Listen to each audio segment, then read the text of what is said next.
Welcome to the Ramayana, Stories of Dharm and Devotion. I'm Sandeep, and in this podcast, we'll journey together through the timeless epic of Valmiki's Ramayana, filled with stories of honor, sacrifice, devotion, and righteousness. Our narrative isn't limited to Valmiki's original composition. It also draws inspiration from other Indian traditions and folklore. Our aim is to offer you an experience of this timeless tale that not only touches your emotions, but also provides insights into every aspect of life. In the previous story, we saw how King Dashrath was blessed with 4 divine sons because of the Putrakameshti Yagn. Ayodhya was filled with joy and celebration upon the birth of Ram, Lakshman, Bharat, and Shatrughan. The 4 princes were raised with love and strong values. Their gurus imparted deep knowledge of weaponry, dharm, and governance. Among them, Ram stood out for his wisdom, valor, and compassion, while Lakshman remained by his side like a constant shadow. In today's parallel narrative, we will explore another crucial event unfolding simultaneously. While the Yagn was taking place in Ayodhya, an equally significant occurrence was taking place among the gods. We will witness how the prayers of the devas reached Lord Brahma and Lord Vishnu, laying the foundation for the cosmic plan that would eventually lead to the divine incarnation of Lord Ram. Let us embark on this celestial journey. During the Putrakameshti Yagn performed by King Dashrath, all the devas, Gandharvs, and celestial beings gathered, as was customary, to receive their share of the sacrificial offerings. As they assembled, they turned toward Lord Brahma, the creator of the universe, and pleaded with him, "O Lord Brahma, a great crisis has engulfed us. A tyrant born in the lineage of Rakshasas, Ravan, is relentlessly tormenting us. Through intense penance, he has obtained a boon from you, and now, because of that very boon, we are helpless against him. We are unable to punish him." The distress in the voices of the devas was evident. They continued, "O Lord Brahma, by your grace, Ravan has attained immense power, but he is now misusing it. You granted him an invincible boon, and because of it, we must endure his atrocities every day. O Lord, this wicked Ravan is spreading terror across the 3 worlds. He despises the protectors of the earth and is planning to invade the realm of the devas. Because of the boon you granted, he has become invincible. His arrogance has blinded him. He is so consumed by his power that he now disrespects devas, sages, yakshs, gandharvs, demons, and even Brahmins." The devas, filled with deep concern, fervently prayed to Lord Brahma, "O Lord, this demon has grown so powerful that even the blazing heat of the sun cannot harm him, and the wind hesitates to pass near him. Even the mighty ocean, whose waves never cease, remains still in his presence. His terrifying form alone strikes fear into our hearts. Please find a way to put an end to him." The voices of all the devas echoed with anguish and urgency. To them, Ravan had become a curse from which there seemed to be no escape. Their eyes turned toward Lord Brahma, hoping he would reveal a way to liberate them from this torment. Lord Brahma listened to their suffering and remained in deep contemplation for a few moments. Then, with great wisdom, he spoke, "O devas, I have realized how Ravan shall meet his end. When he sought a boon from me, he specifically asked that Gandharvs, Yakshs, Devas, demons, and Rakshasas should never be able to slay him. And I granted his request, saying, 'So be it.' But in his arrogance and lack of foresight, he overlooked humans and earthly beings, considering them too insignificant to pose any threat to him. Because of this, he can be slain only by a human or another being of earth, and by no one else." Lord Brahma then advised, "However, no ordinary human or earthly being can defeat him, for he possesses extraordinary powers and boons. Therefore, we must request Lord Vishnu to incarnate as a human. Only Lord Vishnu, in his mortal form, can bring about Ravan's destruction." He continued, "The incarnation of Lord Vishnu will not only be for the destruction of Ravan, but also for the guidance of all humanity. Through his life, he will show how one can fulfill their duties through the path of dharm and devotion and achieve the impossible. He will also demonstrate that if a human remains steadfast in righteousness, perseverance, and dharm, they too can overcome the greatest of challenges. Lord Vishnu, in his earthly incarnation, will not only free the world from the terror of Ravan, but also establish dharm and impart a timeless lesson to all of humanity. Hearing Lord Brahma's words, all the devas and sages were filled with joy and relief. A sense of contentment and enthusiasm spread across their faces. In unison, they said, "O Lord Brahma, this is indeed the perfect solution. We are eternally grateful for your guidance." They further added, "At this very moment, King Dashrath is performing the Putrakameshti Yagn to seek a son. Why don't we request Lord Vishnu to incarnate as his son? If he takes birth in Ayodhya, the preparation for Ravan's destruction will begin from there itself. This is the most opportune time for Lord Vishnu to descend on earth for this great purpose." A new hope ignited in the hearts of the devas. They had finally found a way to defeat Ravan. Lord Vishnu, in human form, would be the one to put an end to the demons' king. Just then, Lord Vishnu appeared before them in his divine form. His radiance illuminated the entire cosmos. As he stood before Lord Brahma, the devas and sages immediately bowed at his feet and prayed, "O Lord Vishnu, you are the protector of all the worlds. We humbly beseech you, please take birth as a human and put an end to Ravan in battle. He has become an unchallenged tyrant across the three worlds, and no celestial being can defeat him. That arrogant demon, intoxicated with power, torments devas, gandharvas, siddhs, and great sages. He has desecrated the holy forests, disturbed meditating sages, and troubled celestial beings. We have come to you as our last refuge. Please free us from this suffering." Listening to their heartfelt plea, Lord Vishnu, the eternal protector of the universe, smiled and said, "Devas, I have heard your prayers. I shall indeed descend to remove this affliction. However, it is crucial to consider the form in which I must take birth." Hearing this, the devas, in a single voice, responded, "O Lord, in your previous incarnations, you have descended in various divine forms, Varha, Narsimha, and Vaman, each time restoring balance and vanquishing evil. But this time, Ravan can be slain only by a human as per Lord Brahma's boon. He, in his arrogance, dismissed humans as insignificant and never sought protection from them. Thus, O Lord, you must be born as a human to fulfill this divine mission." Lord Vishnu, the omniscient and omnipotent, listened intently to the words of the devas. He knew that taking birth in a human form would be far more challenging than his previous incarnations, for it would bind him to the limitations and experiences of mortality. However, he also understood that this was the only way to uphold dharm and destroy adharm.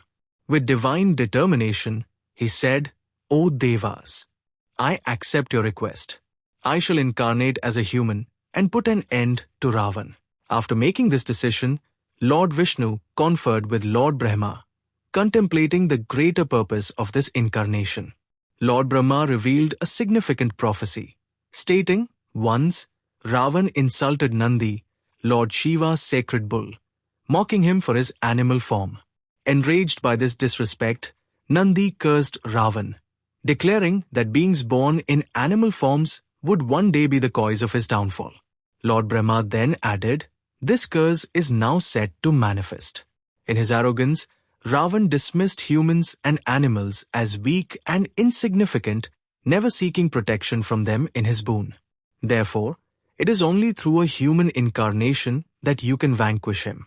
Furthermore, in alignment with Nandi's curse, the Vanars and other creatures will play a pivotal role in this divine mission. We will explore Nandi's curse and Ravan's boon from Brahma in greater depth in future episodes when we introduce Ravan's story. Following this revelation, Lord Brahma proposed another crucial step.